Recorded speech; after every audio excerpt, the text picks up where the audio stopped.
Hey, welcome back to my channel. আজকে আমি West Bengal state level যে সিলেকশন টেস্ট ইংরেজির 11-12 এর তাতে একটি কবিতা আছে ভার্চু বাই জর্জ হারবার্ট।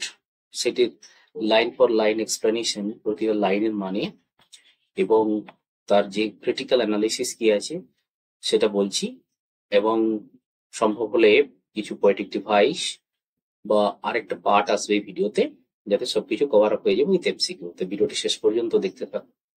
আর এই প্লেলিস্টে গিয়ে যে প্লেলিস্ট আছে ওয়েস্ট বেঙ্গল এসএলএসটি, তো সেখানে গিয়ে দেখতে থাকো। সমস্ত টেক্সটগুলোর ভিডিও ওখানে আপলোড করা আছে, সমস্ত চ্যাপ্টারগুলো ওখান থেকে দেখে নিন। Virtue by George Herbert. Virtue মানে জেনারেলি আমরা ধর্ম ভাবি। ভার্চু ভার্চু মানে ধর্ম। আচ্ছা, এখানে যদি আমি কর্ম বলি তাতেও বিশেষ কিছু ভুল হবে না। কেন ভুল হবে না? না, আমরা জানি যেরকম আমরা কর্মতে বিশ্বাস করি, আমরা মানি, we the Indians generally believe that after our death our karma returns. আমরা যখন মারা যাই, আমাদের মারা যাওয়ার পরে আমাদের কর্ম আমাদের সঙ্গে চলতে থাকে, কন্টিনিউ করতে থাকে। যদিও জর্জ হারবার্ট খ্রিস্টান ছিলেন, কিন্তু খ্রিস্টান ধর্মে এই ধরনের কর্ম বা হচ্ছে আফটার লাইফ, জীবনের পরে যে আরো জীবন আছে বা আবার পুনরায় জন্ম হতে পারে, পুনর্জন্ম, সেগুলোর কথা কিন্তু বলা নেই। কিন্তু ইনি খ্রিস্টান হয়েও ভার্চু সম্বন্ধে লিখেছেন। কবি বলতে চেয়েছেন, এই কবিতার মাধ্যমে কবি বলতে চেয়েছেন, এই পৃথিবীতে সমস্ত জিনিস, পৃথিবীতে সমস্ত গুরুত্বপূর্ণ জিনিস, সেগুলো সবকিছুই ক্ষণস্থায়ী এবং মরণশীল। অর্থাৎ একটা নির্দিষ্ট লাইফ স্প্যান, একটা নির্দিষ্ট টাইম স্প্যানে এটা এখানে বিরাজ করে এবং তারপরে এখান থেকে চলে যায়, ধ্বংস হয়ে যায়। কিন্তু আমাদের যে কর্ম, সেই কর্ম মধ্যে আমরা ভালো কর্মই বলবো। যদি খারাপ কর্মের কথাও ভাবি, তাহলেও দেখা যায় যে খারাপ কর্মের যে কুপ্রভাব, সেটাও আমাদের জীবনভর চলতে থাকে এবং আফটার লাইফ, অ্যানাদার লাইফ, যেটাতে আমরা বিশ্বাসী, তাতেও চলতে পারে। তাই ভালো কর্ম করাই উচিত। তো this is the main message of the poet through this poem virtue. Okay, now I am starting the text. Virtue by George Herbert. Sweet day, so cool, so calm, so bright. প্রথমেই বলেছেন sweet day, দিনটি খুব মিষ্টি। দিনটি কিভাবে মিষ্টি? Weather ভালো হলে দিনটাকে আমরা মিষ্টি দিন, টেম্পারেচার ভালো হলে, টেম্পারেচার অর্থাৎ সহনশীল, নাতিশীতোষ্ণ তাপমাত্রা বলে তাকে আমরা সুইট ডে বলি। Sweet day, so cool, so calm, so bright. ওই খুব সুন্দর একটা দিন, অনেকটা ঠান্ডা, অনেকটা কাম। কাম মানে শান্ত, প্রশান্ত। কামের সিনোনিম কি হতে পারে? সেরিন হতে পারে। এসি আর এনি। এই কাম থেকে সেরিন করতে পারি আমরা, প্ল্যাসিড করতে পারি, ট্র্যাঙ্কুইল করতে পারি। এগুলো ভোকাবুলারির যে গ্রামার পার্টটা আছে সেখানেও আসতে পারে, না আসার কিছু নেই। সো কাম, সো ব্রাইট, উজ্জ্বল, ঝলমলে। It means that the weather is fine, the day is fine, the weather is not cloudy, the sun is shining brightly. Okay. আচ্ছা, ফার্স্টে আমরা কিছু পোয়েটিক ডিভাইস দেখতে পাচ্ছি। আচ্ছা, এস রিপিট হয়েছে, সুইটে, so, so, S. S repeat, S repeat হলে তাকে আমরা জেনারেলি রিপিটিশন বলি। জেনারেলি রিপিটিশন বা এর আরেকটা নাম আছে অ্যালিটারেশন। অ্যালিটারেশন, ঠিক আছে। এর আবার দুটো ভাগ আছে, একটা হচ্ছে কনসোনেন্স আর একটা অ্যাসোনেন্স। আমার যে পোয়েটিক ডিভাইসের যে ভিডিওটি আছে সেখানে গিয়ে দেখে নিলে এগুলো ক্লিয়ার হয়ে যাবে। তবে একটা স্পেশাল টাইপ যেটা নেট পরীক্ষাতে এসছিল, এস রিপিট হয়েছে। এস রিপিট হলে তাকে আমরা একটা special type of poetic device use করি। এস রিপিটেশনের ক্ষেত্রে তাকে কি বলা হয়? সিবিল্যান্ড। এটা মনে রাখা উচিত। Sibilant, sibilant, only hissing sound or S sound, ঠিক আছে। তাই এখানে ফার্স্ট লাইনে আমরা দেখতে পাচ্ছি অ্যালিটারেশন, রিপিটেশন। এছাড়া আরো একটা জিনিস আছে, কি আছে দেখো, so cool, so calm, so bright. Cool, তারপরে কাম, তারপরে ব্রাইট। ধীরে ধীরে এটা হচ্ছে অ্যাসেন্ডিং অর্ডার, ছোট থেকে ইম্পর্টেন্সের দিকে এসছে। তাই এটাকে আমরা ক্লাইম্যাক্সও লিখতে পারি, ক্লাইম্যাক্স লিখতে পারি। আচ্ছা, এই শো ওয়ার্ডটা রিপিট হয়েছে। শো রিপিট হলে তাকে আমরা প্যালিলজি বলতে পারি। প্যালিলজি, প্যালিলজি কি জিনিস না, যখন একটা সেন্টেন্সে সেম ওয়ার্ড পাশাপাশি রিপিট হয়, একদম পাশাপাশি থাকতে পারে, বা সেন্টেন্সের মধ্যে তার মাঝে দুই একটা ওয়ার্ড আসলেও থাকতে পারে। এখানে শোটা সেভাবেই এসছে, ঠিক আছে। তো এটাকে প্যালিলজি বলা হয়। যেরকম প্যালিলজি আমরা ওই একটা কবিতাতে দেখেছি, মৌমাছি মৌমাছি কোথা যাও নাচি নাচি, দাঁড়াও না একবার ভাই। মৌমাছি মৌমাছি পাশাপাশি, for the sake of emphasis, জোর দিয়ে বলার জন্য। কোথা যাও নাচি নাচি, নাচি নাচি দুবার পাশাপাশি বসানো আছে। তো এখানেও আমরা দেখতে পাই যে নাচি নাচিতে প্রয়োগ করা হয়েছে for the sake of emphasis, জোর দিয়ে বলার জন্য। এটা হচ্ছে মৌমাছি কবিতা, সম্ভবত নবকৃষ্ণ ভট্টাচার্যের কবিতা। কবিতার নাম সম্ভবত মৌমাছি। আর একটি কবিতাতে আমরা দেখতে পাই জসিমউদ্দিনের হাট কবিতা। জসিমউদ্দিনের হাট একটা কবিতা আছে, দূরে দূরে গ্রাম 10-12 খানি, মাঝে একখানি হাট। দূরে দূরে পাশাপাশি রিপিট হয়েছে। পোয়েটিক ডিভাইস, অলংকারের নাম, ফিগার অফ স্পিচের নাম কি? প্যালিলজি। ঠিক আছে, নেক্সট লাইন। তাহলে বলেছে যে সুন্দর দিন, খুব ঠান্ডা, কাম, সেরিন, প্রশান্ত, শান্ত, সো ব্রাইট, উজ্জ্বল, the bridal art of the earth and sky. এখানে ব্রাইডাল, ব্রাইডাল মানে এখন যেটাকে আমরা আমরা তো ইউজ করি, এটা ব্রাইডাল, ব্রাইডাল মেকআপ বলতে থাকি, মানে হচ্ছে বিবাহের সময়কার যে মেকআপ। তাহলে ব্রাইডাল হয়েছে কি কি? বিয়ে হচ্ছে যেন কার কার? আর্থ এন্ড দ্য স্কাই।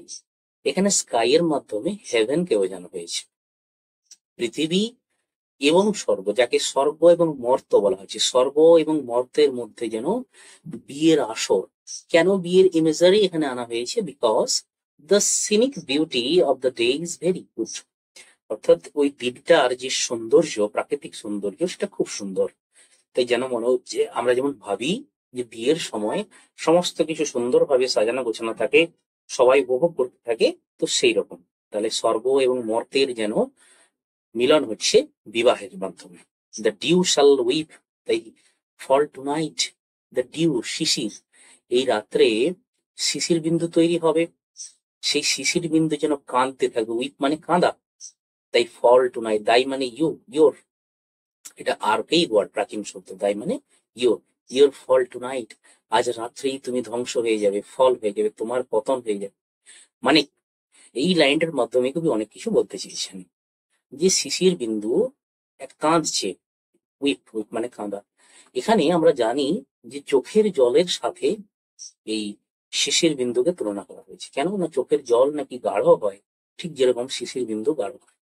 আরেকটা কথা কি না, বিবাহের পরে আমরা সাধারণত আমাদের হিন্দু রিচুয়ালস অনুসারে দেখেছি, ইন্ডিয়ান কালচার আমরা দেখেছি, যদিও সেটা তাদের কালচার, তো আশা করি ডিফারেন্স কিছু নেই। তার কারণ কি না, ওদের দেশেও কালচার এটাই আছে, ছিল সে সময়, এখনো আছে, যে বিবাহের পরে মেয়েরা তাদের স্বামীর বাড়িতে যায়। তাহলে তারা তাদের বাড়ি ছেড়ে চলে যাচ্ছে, একটা ইমোশনাল মোমেন্ট, তো সেই কারণে কান্না। ঠিক সেই রকম ভাবে কবি বলতে চেয়েছেন যে সুন্দর একটা দিন, যেখানে যেন মনে হয় স্বর্গ এবং মর্তের মধ্যে মিলন হচ্ছে বিবাহের মাধ্যমে, আর শিশির হয়ে কেউ চোখের জল ফেলাচ্ছে। কেন ফেলাচ্ছে না, তাই ফল টু নাইট, ফর দাও মাস্ট ডাই, দাও মানে ইউ, ইউ মাস্ট ডাই, তুমিও মারা যাবে। এখানে মারা যাওয়ার মাধ্যমে, ডাইয়ের মাধ্যমে ফিনিশ, ফিনিশ কে বোঝানো হয়েছে, আর এন্ডিং অফ দ্য ডে কে বোঝানো হয়েছে। এন্ডিং অফ দ্য ডে, তুমি যত সুন্দরী রাত্রি হোক না কেন, তুমি যত সুন্দরী দিন হও না কেন, যতই সুন্দর তোমার প্রাকৃতিক সৌন্দর্য থাকুক না কেন, যতই সূর্যের আলো ওঠার পরে একটা স্বর্গীয় অনুভূতি হোক না কেন, এক সময় রাত যখন হবে এবং তাতেই তোমার ধ্বংস হবে, তোমার মৃত্যু হবে, তোমার শেষ হবে। This is the ending of the day, night time যখন আসবে। ঠিক আছে, তো ফার্স্ট প্যারা এটাই ফার্স্ট। তার মানে কবিতায় কবি বলতে চেয়েছেন যে সুন্দর একটা দিনও টিকে থাকে না, তারও একটা টাইম স্প্যান আছে। কিছু ঘন্টার মধ্যে 10-12 ঘন্টা যেটুকুই সূর্যের আলোক থাকুক না কেন, তারপরে সেই দিবাভাগ মারা যায়, মানে শেষ হয়ে যায় এবং রাত্রি আসে। আচ্ছা, তার মানে ওর মধ্যেও কিছুটা ব্যাকড্রপ আছে, কিছুটা ত্রুটি আছে। তো এবারে দেখি, সুন্দর একটা গোলাপের কথা বলেছেন, সুইট রোজ, ওই সুন্দর গোলাপ, মিষ্টি গোলাপ, হুজ হিউ, হিউ মিনস এখানে কালার, যার রংটা ঠিক অ্যাংরি এন্ড ব্রেভ। রংটা তো অ্যাংরি হতে পারে না, রং অ্যাংরি, অ্যাংরি হলে মানুষ যেরকম রেড হয়ে যায়, লাল হয়ে যায়, এবং ব্রেভ তার মানে একটা রেডিশ কালারের একটা আহ, গোলাপের কথা বলা হয়েছে। যে the color of the rose is red or reddish, something is mixed up with the red color, অর্থাৎ লালের সাথে অন্য কিছু হয়তো মিশেছে, রেডিশ ব্রাউন হতে পারে, রেডিশ গ্রিন হতে পারে, অর্থাৎ দুটো করে যখন কালারের কিছু কম্বাইন থাকে তখন আমরা সেভাবে লাই। তো এখানে অ্যাংরির মাধ্যমে ফুল কখনো অ্যাংরি হতে পারে না, এখানে ম্যাটাফর আছে, এটা হিউম্যান কোয়ালিটিকে কম্পেয়ার করা হয়েছে, এটা হচ্ছে ম্যাটাফর, অ্যাকচুয়ালি কালারকে বোঝানো হয়েছে। যেমন করে না হচ্ছে কোনো মানুষ, কোনো প্রাণী যখন খুব হিংস্র হয়, রেগে যায় এবং তার মধ্যে তবু সাহস থাকে, তাহলে এই হিংস্রতা এবং ব্রেভারি এই দুটো একসাথে একটা অ্যানিমেলের মধ্যে আছে, তার নাম কি লায়ন, তাকে এই জন্যই the king of the beast বলা হয়, তাই তো? তাহলে সুন্দর একটা গোলাপ, যে গোলাপের রংটা ঠিক এইরকম রেডিশ কালারের, bids the rash gazer wipe his eyes, তার এতটা ঔজ্জ্বল্য, এতটা তার স্পার্কল, এতটা তার ড্যাজলিং কালার যে যে তার দিকে তাকিয়ে থাকবে তার চোখে জল এনে দেবে। ওয়াইপ মানে এখানে চোখের জল, wipe মানে অ্যাকচুয়ালি চোখ মোছা, আর গেজার মানে যে গেজ করে থাকে, এক দৃষ্টিতে তাকিয়ে আছে, তার চোখেও জল আনবে, কেন? দুঃখে নয়, তার চোখে কিসের কারণে? এত সুন্দর একটা গোলাপ, এত সুন্দর তার কালার, এত সুন্দর তার ব্রাইটনেস, যে তার ঔজ্জ্বল্যে যে ওর দিকে র্যাশ গেজার এক দৃষ্টিতে তাকিয়ে থাকবে, এলোমেলো ভাবে তাকিয়ে থাকবে, তার চোখেও জল এনে দেবে। তো এটার মাধ্যমে কবি বোঝাতে চেয়েছিলেন যে একটা সুন্দর গোলাপ, গোলাপের সৌন্দর্য সেখানেই তার রং এবং সুগন্ধে। তাই সেই রকম গোলাপ যেটা আমাদের চোখে জল এনে দেবে, সেটাকে দেখার পরে thy root is ever in its grave, এত সুন্দর গোলাপ হয়েও, এত সুন্দর একটা প্রকৃতির সৃষ্টি হয়েও তার রুট, রুট মানে এখানে এন্ডিংটা, আবার স্টার্টিংও বলতে পারি, এন্ডিং এবং স্টার্টিং, এটা কোশ্চেন করতে পারে যে স্যার এন্ডিং কিভাবে হবে আবার স্টার্টিং কিভাবে হবে। হ্যাঁ, আমরা জানি কি না গোলাপের শেকড় মাটিতে থাকে, তাই মাটি থেকে সমস্ত যে তার সাস্টেনেন্স, তার থ্রাইভিং পাওয়ার, তার নিউট্রিশন, সাপ্লিমেন্ট সবকিছু মাটি থেকে অ্যাবজর্ব করে সে বেঁচে থাকে, এবং তার এই যে কালারটা এসছে সবকিছু পৃথিবী থেকে এসছে। কিন্তু একটা সময় ভেবে দেখলে গাছটা, ফুলটা ঝরে যাওয়ার পরে ওই মাটিতে গিয়েই মিশবে। তাই ফুলের শুরু এবং শেষ দুটোই কিন্তু এই পৃথিবীতেই, ইটস মানে এখানে আর্থকে বোঝানো হয়েছে, পৃথিবীকে বোঝানো হয়েছে। গ্রেভ মানে আমরা জেনারেলি কবর বলে থাকি, এখানে গ্রেভ মানে মৃত্যুশয্যা, অর্থাৎ যেখান থেকে সমস্ত কিছুর সৃষ্টি হয়েছে, সাস্টেন্যান্স যেখান থেকে সে পাচ্ছিল, নারিশমেন্ট পাচ্ছিল ফুলটা, যার এত ঔজ্জ্বল্য, যে কারণে কোনো ব্যক্তি যদি তার দিকে একদৃষ্টিতে তাকিয়ে থাকে তার চোখ ধাঁধিয়ে যায়, সে ফুলটাও একদিন ঝরে পড়বে এবং যেখান থেকেই সে জন্মেছে সেই পৃথিবীর মাটিতে গিয়ে মরে যাবে। অ্যান্ড দাও মাস্ট ডাই, এইভাবে বলেছে, দাও মানে ইউ মাস্ট ডাই, ওহে গোলাপ তুমিও মারা যাবে। এত সুন্দর তোমার ঔজ্জ্বল্য, তুমি কিছু সময়ের জন্য এসছো, কিছু ঘন্টার জন্য, কিছু দিনের জন্য এসছো, কিন্তু তুমিও মারা যাবে। So you are also not eternal, তুমিও অমর নও, শাশ্বত চিরন্তন নও। নেক্সট বলেছে কবি, সুইট স্প্রিং, ও হে বসন্ত, সুন্দর বসন্ত, মিষ্টি বসন্ত, full of sweet days and roses, বসন্তের দিনগুলি খুব সুন্দর, তার মিষ্টি দিন, সুন্দর দিন। কেন বসন্তকে সুন্দর বলা হয়েছে? Because of its good temperature, because of its temperate temperature, neither too hot not too cold. ওদের দেশে বরফ পড়ে, তাই বেশিরভাগ সময়ই বরফ ঢাকা থাকে। কিন্তু এই গ্রীষ্ম বা এই স্প্রিং, যেটাকে স্প্রিং বলি, তার কিছুদিন পরে গ্রীষ্ম, ওদের ওখানে গ্রীষ্মকাল এখন বিশেষ কিছু হয় না। তো সেই স্প্রিংটাই ওদের হচ্ছে একদম মনোরম একটা ঋতু।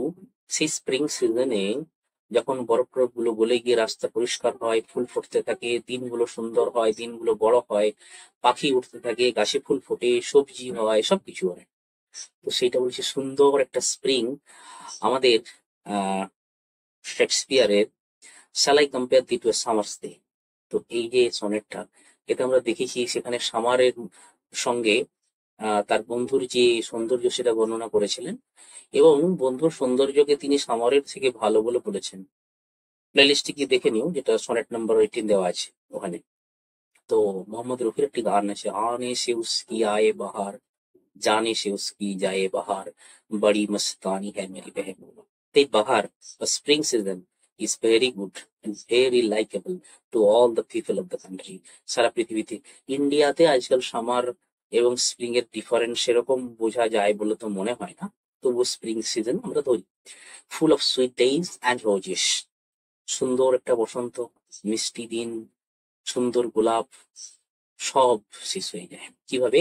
যে বক্স ওয়ার সুইটস কম্পেয়ার করেছেন কিভাবে না, যেমন করে একটা মিষ্টির বাক্সে বিভিন্ন ধরনের রঙিন এবং ইম্পর্টেন্ট এবং কি বলবো খুব ভালো স্বাদের বিভিন্ন ভ্যারাইটিস মিষ্টি দিয়ে সাজানো থাকে, কম্প্যাক্টেড, একদম ঘন ঘন ঘন ঘন করে সাজানো থাকে।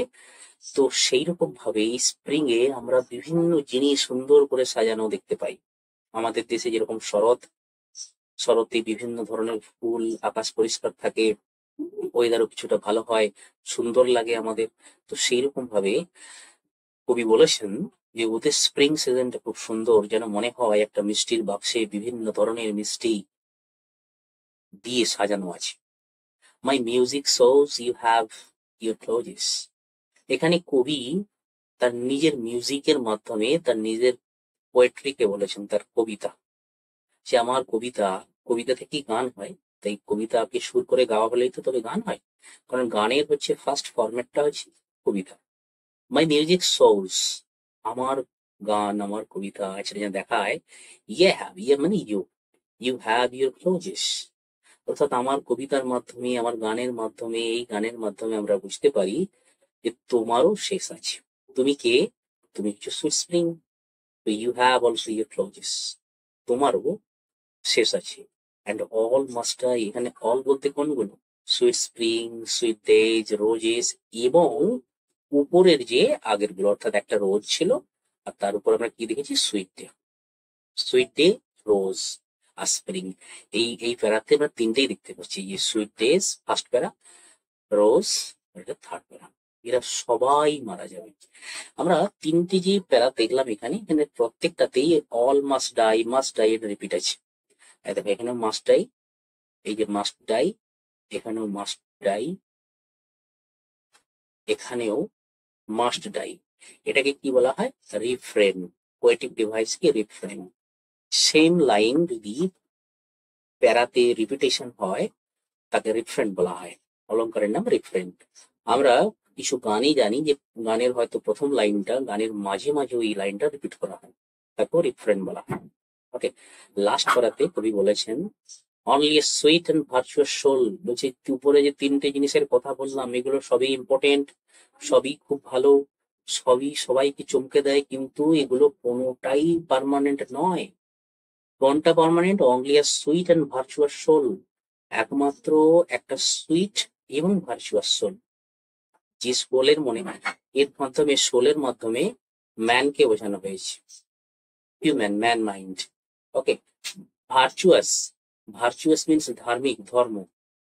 সুইট, সুইট মানে হচ্ছে মিষ্টি, only sweet and virtuous soul, তার মানে কি না একজন ভালো মানুষ যার মধ্যে ভার্চু আছে, ধর্ম আছে, সেই ধর্মটা টিকে থাকবে like a seasoned timber. Season টিম্বারের মানে কি না হচ্ছে পাকা কাঠ।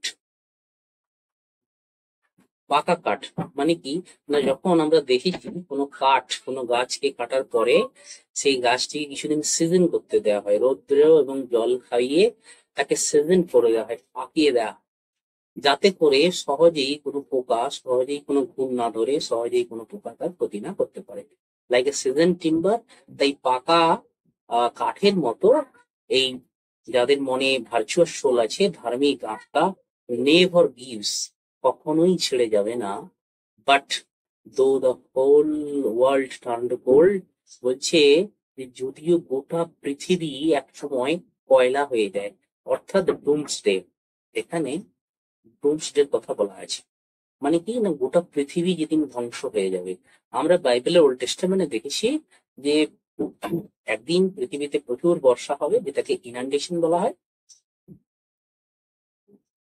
আমরা কি দেখেছি? ইনান্ডেশন, ইনান্ডেশন অর্থাৎ মহাপ্লাবন, মহাপ্লাবন, প্রচুর বৃষ্টি হবে, সেই বৃষ্টিতে সমস্ত পৃথিবী জলে ডুবে যাবে এবং সমস্ত প্রাণীকুল মারা যাবে, এক্সেপ্ট নোয়া, একজন খুব ধার্মিক মানুষ যার নাম হচ্ছে নোয়া।